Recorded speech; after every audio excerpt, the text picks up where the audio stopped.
Welcome to Blizzard Fire. We hope this video helps fire up your solution. In this video, I will explain how to file for divorce in South Carolina. First, determine if you meet the state's residency requirements. If both spouses live in South Carolina, you must reside there for at least 3 months. If only one spouse lives in South Carolina, that person must have lived there for at least 1 year. Gathering your documents early will streamline the entire process. South Carolina offers both fault and no-fault grounds for divorce. The most common no-fault option requires you and your spouse to live separate and apart for 1 year without cohabitation. Fault-based grounds include adultery, physical cruelty, habitual drunkenness or drug abuse, and desertion for 1 year. Proving a fault-based ground can sometimes expedite the process, but it often adds complexity. Once you meet the requirements, prepare your divorce forms.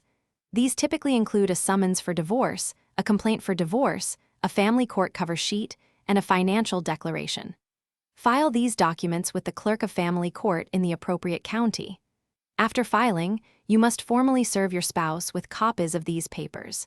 This can be done by a sheriff, process server, or by your spouse signing an acceptance of service form. After filing and serving, a waiting period applies.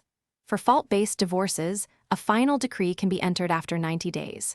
No-fault divorces, based on 1 year of separation, can be finalized relatively quickly once that period is met and paperwork is complete.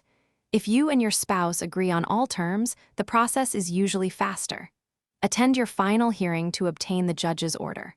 Also, check the description for a link to these fantastic leak-proof meal prep containers and other great deals. Thanks for watching. If you found this helpful, don't forget to like and subscribe.